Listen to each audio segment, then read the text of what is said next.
Welcome to today's video. We're going to kick off our 2025 reading with what our goals are and our series challenge. These stats are going to include books from December 2024 to November 2025, just so that I can get these end of year videos up in a timely manner. I do plan to do these reviews quarterly, so let's jump into what the goals are. Goal 1 is still going to be related to reading my physical books. I was so close to reading 70% last year. I was like 68 or 69, like literally less than 2% away. So disappointing. However, I am so close that I do want to bump that up because I really want to make that a priority, as I say every year, but we are getting there. I'm going to be moving that from 70% from last year up to 80% for this year.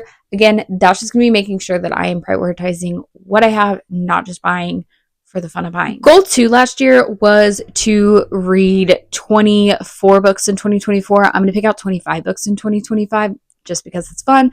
I have already picked them out, so I will put them on the screen right now. Goal 3 previously was 12 rereads. I'm going to leave it at the 12 rereads, mostly because I just love rereading. I don't really care if I hit this one or not. It's just more, it's going to make me feel okay if there's a book I want to reread, because there's already one I want to reread. End of Men, spoiler alert, not. I've talked about it nonstop. So I think that it'll just be a good excuse to allow me to do that, as I say every year. The fourth goal last year was to read 100 books. I said in my 2024 reading wrap up, I don't plan to keep that goal, mostly because I don't need to encourage myself to keep reading and setting a number. Like, I don't care how many books I read. I know I'm going to read and I just want to enjoy them. So I'm going to get rid of that. I guess in its place, I don't really have a goal for this other than I really want to start annotating books. I'm curious mostly to see how my reading experience is going to change with that. I don't know that that's necessarily like a goal where I'm going to annotate like a certain amount of books or all books, but it's definitely something that I want to try and I really want to give a good try at.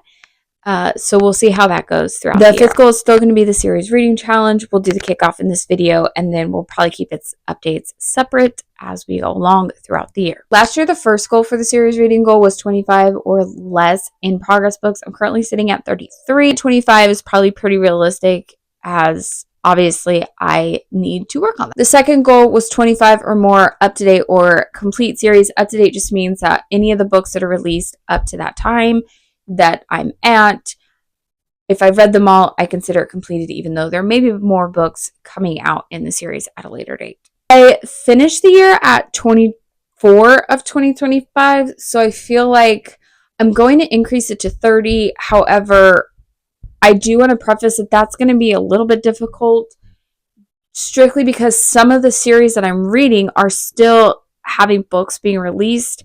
So sometimes I may be at 24, two series have books released, and so now I drop it down to 22, even though I'm reading them or were up to date. So that's can be kind of a cluster as that works, but I'm going to move it to 30 or more books, 30 or more series completed or up to date. I will link any videos or reviews or anything related to this in my video description down below, but let me know what your goals are for 2025 and I'll see you in the next one. Bye.